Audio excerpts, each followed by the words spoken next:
Oke, bismillahirrahmanirrahim. Assalamualaikum warahmatullahi wabarakatuh. Perkenalkan, kami dari kelompok 3. Di sini kami akan menjelaskan tentang materi penentuan biaya proses lanjutan. Nah, di mana dalam proses penentuan biaya ini kita melanjutkan materi dari kelompok sebelumnya. Nah, dalam materi ini saya akan menjelaskan tidak hanya oleh saya sendiri, melainkan ditemani oleh rekan-rekan saya, yaitu ada Teh Rahmadiana, juga ada Teh Kintan Ayu, Ayu Tri, dan juga Teh Siti Rahayu. Nah, dalam kesempatan kali ini kita akan menjelaskan atau memberikan informasi terkait tentang penentuan biaya proses lanjutan. Nah, untuk pemaparan materinya berikut kami akan jelaskan. Warahmatullahi wabarakatuh. Perkenalkan, nama saya Siti Rahayu dari kelas H2 Manajemen dengan NPM 1121124. Di sini saya akan mempresentasikan tentang tambahan unit akibat tambahan bahan. Nah, di sini ada dampak penambahan bahan oleh departemen setelah departemen pertama terhadap jumlah unit dan biaya adalah sebagai berikut, teman-teman. Nah, yang pertama ada tidak menambah unit tetapi menambah biaya. Contohnya, penambahan roda oleh perusahaan mobil. Terus yang kedua ada menambah unit tetapi tidak menambah biaya. Contohnya penambahan air di perusahaan cat tembok jika perusahaan tidak perlu biaya dalam pemakaian air. Terus yang ketiga ada menambah unit dan menambah biaya. Contohnya penambahan cairan gula di perusahaan minuman. Nah, habis itu ada contohnya.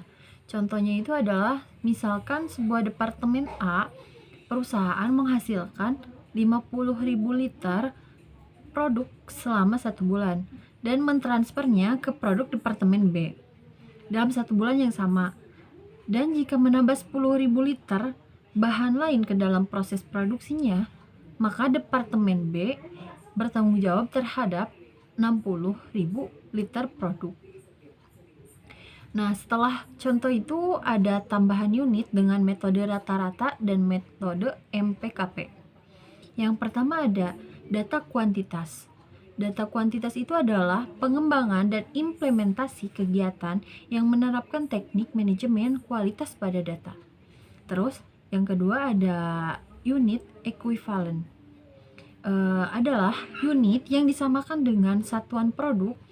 Jadi, untuk kepentingan perhitungan barang dalam proses. Terus, yang ketiga ada biaya per unit. Biaya per unit rata-rata dihitung dengan cara yang sama dengan contoh-contoh sebelumnya, yaitu membagi jumlah biaya persediaan awal dan biaya ditambahkan bulan November dengan jumlah unit equivalent. Nah, terus selanjutnya itu ada tentang penjurnalan. Penjurnalan itu adalah pencatatan biaya pada jurnal. Nah, jurnal yang diperlukan untuk mencatat biaya yang terjadi di departemen pencampuran adalah sebagai berikut. Yang pertama ada biaya yang ditransfer dari departemen penggilingan ke departemen pencampuran. Nah, yang kedua ada biaya bahan baku yang ditambahkan di departemen pencampuran. Terus yang ketiga ada distribusi biaya tenaga kerja produksi ke departemen pencampuran. Terus yang keempat, ada biaya overhead pabrik dibebankan ke departemen pencampuran. Selanjutnya ada biaya unit selesai di departemen pencampuran yang ditransfer ke departemen pengalengan. Nah, yang terakhir ada aliran biaya, yaitu jalur di mana biaya bergerak melalui suatu perusahaan. Nah, jadi teman-teman itu pembahasan yang tadi. Sekian dari saya. Mohon maaf apabila ada kesalahan kata atau apapun itu. Sekian dan terima kasih. Wassalamualaikum warahmatullahi wabarakatuh. Assalamualaikum warahmatullahi wabarakatuh. Perkenalkan, nama saya Rahmadiana Harul Janati dengan nomor NPM 112111113. Di sini saya akan memaparkan tentang unit hilang dalam proses. Unit hilang dalam proses itu dibagi menjadi dua, yaitu unit hilang dalam proses pada metode rata-rata dan unit hilang dalam proses metode MPKP. Di sini saya akan menjelaskan tentang unit hilang dalam proses metode rata-rata dulu. Ini yaitu ada data kuantitas departemen A. Data masukan tidak dipengaruhi oleh unit hilang dalam proses. Terdiri atas yang pertama yaitu unit dalam hilang proses awal sebesar 4.000 unit. Dan kedua, unit masuk proses sebesar 36.000 unit. Adanya unit hilang dalam proses mengakibatkan data keluaran tambah satu unsur menjadi 3 unsur. Yaitu yang pertama, unit selesai yang ditransfer ke departemen B sebesar 28.000 unit. Unit dalam proses yang kedua, unit dalam proses akhir sebesar 6.000 unit. Lalu yang ketiga ada unit hilang dalam proses sebesar 6.000 unit. Ada unit ekuivalen departemen A.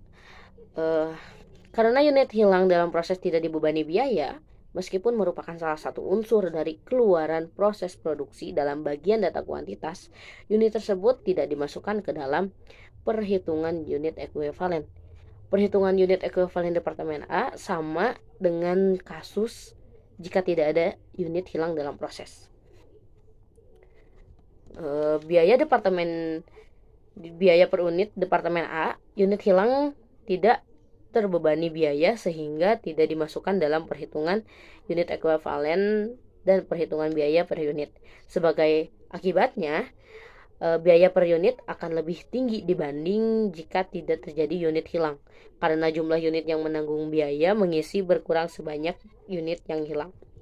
Penanggung-jawaban biaya departemen A, biaya per unit berguna untuk menghitung pembebanan biaya yang diakumulasikan oleh departemen A kepada unit-unit produk yang dihasilkan. Jumlah biaya yang diakumulasi departemen A hanya akan diakumulasikan kepada unit selesai yang ditransfer ke departemen B, dan persediaan unit dalam proses akhir karena unit hilang dalam proses tidak dibebani biaya. Lalu ada data kuantitas departemen B. Pengaruh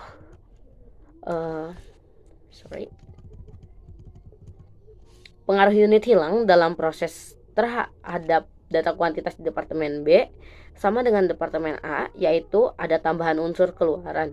Data masukan terdiri atas 2 unsur, yaitu yang pertama ada unit dalam proses awal sebanyak 2.000, dan yang kedua unit ditransfer masuk dari departemen A sebanyak 28.000 unit. Setelah diproses dari departemen B, dihasilkan keluaran berupa 1 unit selesai yang ditransfer ke persediaan barang, jadi sebanyak 25.000 unit. Yang kedua, unit dalam proses air sebanyak 4.000 unit, dan yang ketiga unit dalam proses sebanyak 1.000 unit. Biaya unit departemen B, pembuatan laporan biaya produksi departemen lanjutan, terdapat sedikit perubahan di bagian biaya yang harus dipertanggungjawabkan. Perlu dilakukan langkah penyesuaian terhadap jumlah unit dan biaya per unit dari departemen A. Akibat terjadinya unit hilang dalam proses, hal tersebut dilakukan karena jumlah biaya yang ditransfer dari departemen sebelumnya yaitu 190.738.800 yang semula ditanggung oleh 3.000 unit. Akibat terjadi unit hilang dalam proses sebanyak 1.000 unit akan menjadi ditanggung oleh jumlah unit yang lebih sedikit, yaitu sebanyak 29.000 unit. Di sini ada pertanggungjawaban biaya B sama dengan laporan biaya produksi departemen A. Jumlah biaya diakumulasikan di departemen B sebanyak 428.054.840 rupiah. Akan dibebani ke unit selesai yang ditransfer ke persediaan barang jadi dan unit proses akhir. Unit yang hilang dalam proses tidak dibebani biaya, jumlah biaya dibebankan ke unit selesai yang ditransfer ke persediaan barang, jadi hitung 25 unit dikali 15.151.72 rupiah sama dengan 378.793.000 rupiah. Lalu ada penjurnalan rata-rata. Detik biaya yang diperlu di jurnal adalah biaya yang sering terjadi di transfer selama bulan Januari 2010. Biaya persediaan awal tidak perlu di jurnal karena merupakan saldo awal akun barang dalam proses di masing-masing departemen. Unit hilang dalam proses tidak mempengaruhi penjurnalan transaksi biaya produksi. Di sini ada aliran biaya produksi rata-rata. Setelah jurnal dibukukan, aliran biaya produksi PT Multi bulan Januari 2010 dalam buku besar disajikan di Praga 6.6. Ini berikutnya. Saldo akun barang dalam proses merupakan jumlah biaya yang dibebankan ke unit dalam proses akhir. Jumlah tersebut sama dengan tercantum dalam laporan biaya produksi di setiap departemen. Hanya itu dari saya. Materi selanjutnya akan disampaikan oleh teman saya. Terima kasih. Saya Rahmadiana Harul Janati. Terima kasih. Saya Ayu Trinar Anissa dari kelas H2 Manajemen dengan nomor NPM 1121138. Menjelaskan mengenai unit hilang dalam proses di metode MPKP. Data kuantitas Departemen A.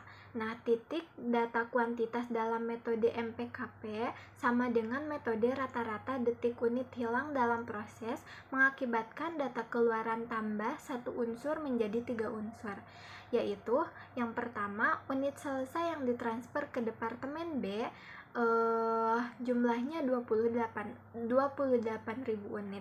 Yang kedua, unit dalam proses akhir ada 6.000 unit.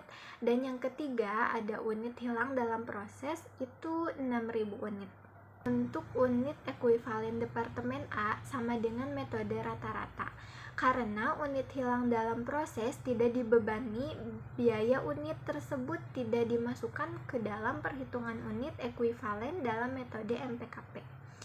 Untuk biaya per unit Departemen A, berbeda dengan metode rata-rata. Dalam metode MPKP, biaya per unit hanya dihitung berdasarkan biaya yang ditambahkan bulan Januari saja.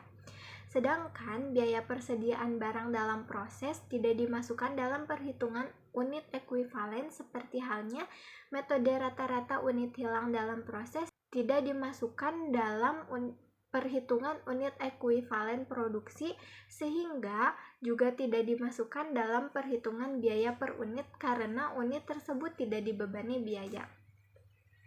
Untuk pertanggungjawaban biaya Departemen A, jumlah biaya yang diakumulasi di Departemen A hanya dialokasikan kepada unit selesai yang ditransfer ke Departemen B, dan persediaan unit dalam proses akhir karena unit hilang dalam proses tidak dibebani biaya. Dalam metode MPKP, jumlah biaya yang dialokasikan ke unit selesai yang ditransfer ke Departemen B dibedakan menjadi 2. Nah, yang pertama, biaya unit ditransfer yang berasal dari persediaan awal. Nah, yang kedua itu biaya unit ditransfer dari unit masuk proses bulan ini. Nah, untuk data kuantitas Departemen B, itu data kuantitas Departemen B metode MPKP sama dengan metode rata-rata. Unit hilang dalam proses menimbulkan tambahan satu unsur di sisi keluaran. Untuk unit ekuivalen Departemen B, seperti halnya metode rata-rata unit hilang dalam proses, tidak dibebani biaya produksi, unit tersebut tidak dimasukkan ke dalam perhitungan unit ekuivalen. Dalam metode MPKP, unit ekuivalen Departemen B dengan metode MPKP dapat dihitung berdasarkan unit ekuivalen rata-rata. Biaya per unit Departemen B, seperti halnya metode rata-rata dalam metode MPKP, juga perlu dilakukan langkah penyesuaian terhadap unit dan biaya yang ditransfer dari Departemen A. Hal yang membedakan adalah jika dalam metode rata-rata penyesuaian dilakukan terhadap unit dan biaya yang ditransfer dari Departemen A, persediaan awal dan yang ditransfer bulan Januari. Dalam metode MPKP, penyesuaian hanya dilakukan terhadap unit dan biaya transfer dari Departemen A bulan Januari. Asumsi Unit hilang dalam proses berasal dari unit yang ditransfer bulan Januari. Asumsi semacam itu diperlukan. Untuk pertanggungjawaban biaya Departemen B, jumlah biaya yang diakumulasi di Departemen B akan dibebankan ke unit selesai yang ditransfer ke persediaan barang jadi dan unit dalam proses akhir. Unit yang hilang dalam proses tidak dibebani biaya titik jumlah biaya Departemen B yang dibebankan ke unit selesai dibebankan menjadi dua unsur, yaitu yang pertama biaya unit selesai yang berasal dari persediaan awal dan yang kedua biaya unit selesai yang berasal dari unit ditransfer masuk periode ini. Baik, sekian dari saya, terima kasih. Assalamualaikum warahmatullahi wabarakatuh. Perkenalkan, nama saya Kintan Iudalpa. Saya dari kelas 2 manajemen dengan NPM 1121159. Di sini saya akan mempresentasikan tentang akuntansi bahan sisa. Nah, akuntansi bahan sisa adalah bahan yang tersisa dari proses produksi yang tidak bisa didaur ulang kembali untuk kegiatan yang sama, tetapi bisa dipakai ulang atau didaur kembali untuk kegiatan yang lain atau tujuan yang lain. Nah, di dalam akuntansi bahan sisa ada akuntansi produk cacat. Akuntansi produk cacat yaitu unit produksi yang tidak memenuhi standar tetapi dari segi teknis maupun ekonomis dapat diperbaiki. Di dalam akuntansi produk cacat dibagi menjadi dua, cacat normal dan juga cacat tidak normal.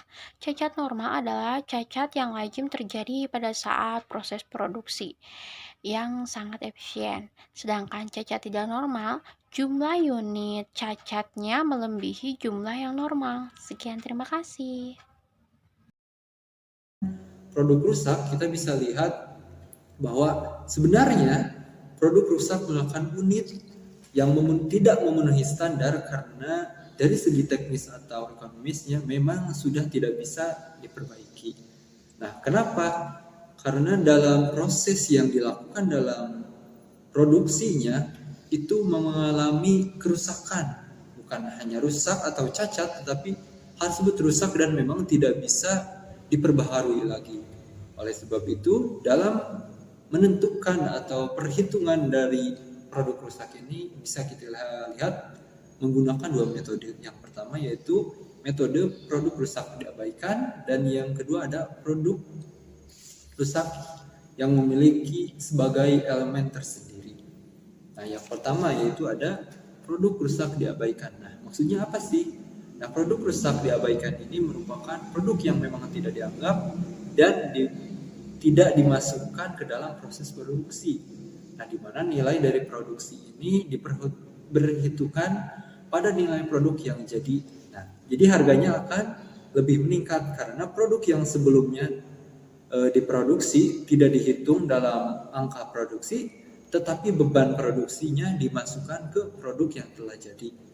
Nah, misalkan kita membuat 10 sepatu. Nah, dalam proses produksinya mengalami kerusakan 5 misalkan setengahnya ya. Nah, produk tersebut tidak dihitung, melainkan produk jadinya saja yang dihitung, tetapi harga dari produk yang 5 yang rusak tadi dihitung atau dimasukkan ke 5 produk yang telah jadi. Jadi harganya bisa menjadi double ya karena menutupi barang yang rusak tadi. Nah, berikutnya yaitu biaya produk rusak sebagai elemen tersendiri. Nah, di mana maksudnya adalah memperlakukan biaya produksi sebagai elemen tersendiri di tempat departemennya. Dan unit produk ini harus dianggap sebagai bagian dari hasil produksi dan dimasukkan dalam perhitungan unit ekuivalen dengan perhitungan yang memang sudah ditentukan. Nah, jadi beda ya antara tadi produk rusak diabaikan dan produk rusak sebagai elemen tersendiri. Nah, baik, mungkin hanya itu yang bisa saya sampaikan. Nah, terima kasih kepada teman-teman yang sudah memberikan perhatian kepada kami. Juga terima kasih kepada dosen yang telah memberikan kesempatan kepada kami untuk menyampaikan materi tentang penentuan biaya proses lanjutan ini.